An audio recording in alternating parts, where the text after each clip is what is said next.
നമ്മുടെ ദാരിദ്ര്യങ്ങൾ കുറേശ്ശെയായിട്ട്, സാമ്പത്തിക ദാരിദ്ര്യം കുറേശ്ശെയായിട്ട് ഒഴിഞ്ഞു മാറും. ഇത് ചൊല്ലാൻ തുടങ്ങിക്കഴിഞ്ഞാൽ നമുക്കറിയാൻ പറ്റും നമ്മുടെ കുടുംബത്തിൽ ഐശ്വര്യം അനുദിനം വർദ്ധിക്കുന്നതായിട്ട് നമുക്കറിയാൻ പറ്റും.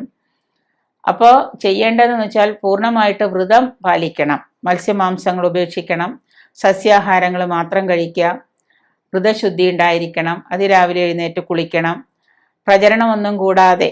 ഇപ്പം നമുക്ക് വളരെ കുറച്ച് വരുമാനമേ ഉള്ളൂ, അല്ലെ കുറേ കൂടുതൽ വരുമാനമുണ്ട് എന്ന് തന്നെ വിചാരിക്കുക.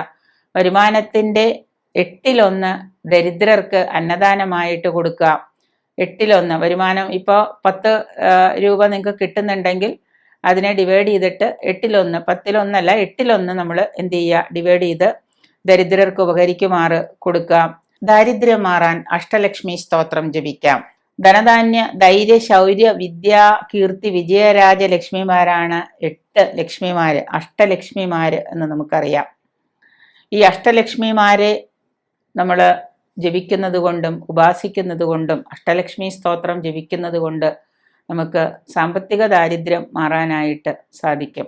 ഇൻസ്റ്റൻ്റായിട്ട് ഒരു ദിവസം കൊണ്ടല്ല, കുറച്ച് നാളുകൾ നമ്മളത് ചെയ്തു കഴിഞ്ഞാൽ 21 മുതൽ 90 ദിവസം വരെ നമ്മൾ ഏതൊരു ദേവതയെ ഉപാസിച്ചാലും തീർച്ചയായിട്ടും നമുക്കതിൻ്റെ ഒരു റിസൾട്ട് കിട്ടും. ഇതിൽ പറയുന്നത് ധനുമാസം 1-ാം തീയതി മുതൽ മകരമാസം 15-ാം തീയതി വരെയുള്ള 1.5 മാസക്കാലം.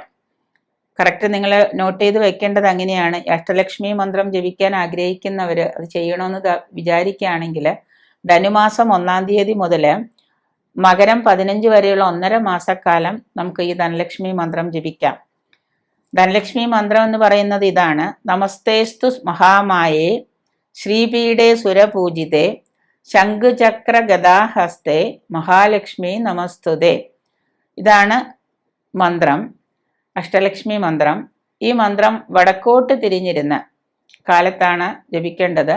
അത് വടക്കോട്ട് തിരിഞ്ഞിരുന്ന് നമ്മുടെ വീടിൻ്റെ വടക്ക് ഭാഗം എവിടെയാണോ അവിടത്തേക്ക് തിരിഞ്ഞിരുന്ന് നെയ്വിളക്ക് കൊളുത്തി വെച്ചിട്ട്, നെയ്യൊഴിച്ച് വിളക്ക് കൊളുത്ത, എണ്ണ ഒഴിച്ചല്ല, നെയ്യൊഴിച്ച് വിളക്ക് കൊളുത്തിയിട്ട് സുഗന്ധദ്രവ്യങ്ങൾ, അഷ്ടഗന്ധം പോലെയുള്ള സുഗന്ധദ്രവ്യങ്ങൾ ഏതെങ്കിലും കത്തിച്ച് വെച്ച് ഈ മഹാലക്ഷ്മി അഷ്ടകം രാവിലെയും വൈകുന്നേരവും നമ്മൾ എത്ര തവണ എന്ന് പറയുന്നില്ല, 18 മിനിറ്റ് ചൊല്ലുക എന്നുള്ളതാണ്. അതായത് ഇപ്പോൾ ഒരു പ്രാവശ്യം ചൊല്ലി, 2 പ്രാവശ്യം ചൊല്ലി, അപ്പോൾ 18 മിനിറ്റ് സമയം നോക്കിയിട്ട് വേണം ചൊല്ലാനായിട്ട്. ഇത്ര തവണ എന്ന് നമ്മൾ ഏതൊരു മന്ത്രം ഇത്ര ഉരു എന്ന് പറയുന്നുണ്ട്, ഇത് നമ്മൾ ഉരു പറയുന്നില്ല, 18 തവണ നമ്മൾ ജപിച്ചാൽ മതി.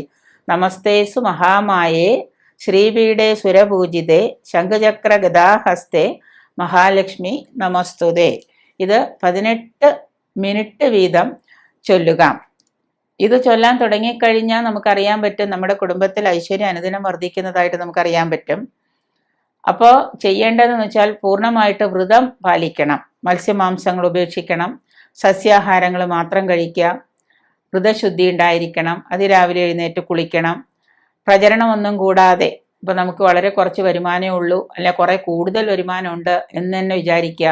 വരുമാനത്തിൻ്റെ 8/1 ദരിദ്രർക്ക് അന്നദാനമായിട്ട് കൊടുക്കുക.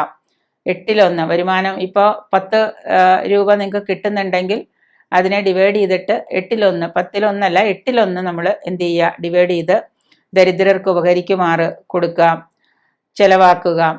ദിവസത്തിൽ ഒരു നേരമെങ്കിലും, ഇപ്പോൾ നമ്മൾ ഡൈനിങ് ടേബിളൊക്കെ ഉള്ള കാലമാണ്, ഒരു നേരം 3 നേരം ഭക്ഷണം കഴിക്കുന്നുണ്ടെങ്കിൽ ഓഫീസിലൊക്കെ പോകുമ്പോൾ മേശപ്പുറത്തിരുന്നാണ്, ഒരു നേരമെങ്കിലും വീട്ടിൽ താഴെ ഇരുന്ന് ചമ്രം പടിഞ്ഞിരുന്ന് പായയോ എന്തെങ്കിലും ഇട്ടിട്ട് പലകയോ എന്തെങ്കിലും ഇട്ടിട്ട് നിലത്തിരുന്ന് ഒരു നേരമെങ്കിലും ഭക്ഷണം കഴിക്കാം. പിന്നെ ഇത് ഇങ്ങനെയൊക്കെ ചെയ്ത് കഴിയുമ്പോൾ ഈ അഷ്ടലക്ഷ്മി സ്തോത്രം ദിവസവും നമ്മളിപ്പം പറഞ്ഞ പ്രകാരം ജപിക്കുകയൊക്കെ ചെയ്തു കഴിഞ്ഞാൽ നമ്മുടെ ദാരിദ്ര്യങ്ങൾ കുറേശ്ശെയായിട്ട്, സാമ്പത്തിക ദാരിദ്ര്യം കുറേശ്ശെയായിട്ട് ഒഴിഞ്ഞു മാറും.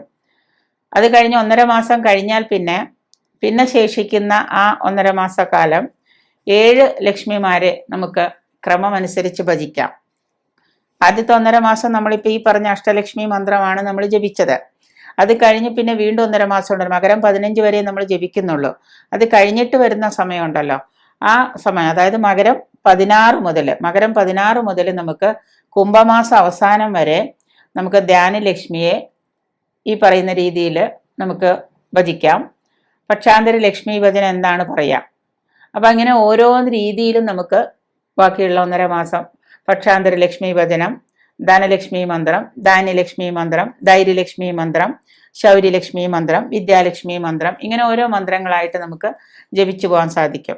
അപ്പോൾ ഇത് നിങ്ങൾക്ക് ഏതെങ്കിലും ഒരു ഗുരുവിൽ നിന്നാണ് കിട്ടുന്നതെങ്കിൽ അങ്ങനെ നിങ്ങൾക്ക് ഇത് ജപിച്ച് നിങ്ങളുടെ ഈ പറയുന്ന അഷ്ടലക്ഷ്മി മന്ത്രം ജപിച്ച് നിങ്ങളുടെ ദാരിദ്ര്യവും സമ്പത്തിൻ്റെ ആ ദാരിദ്ര്യവും കഷ്ടപ്പാടും നമുക്ക് മാറ്റാൻ പറ്റും.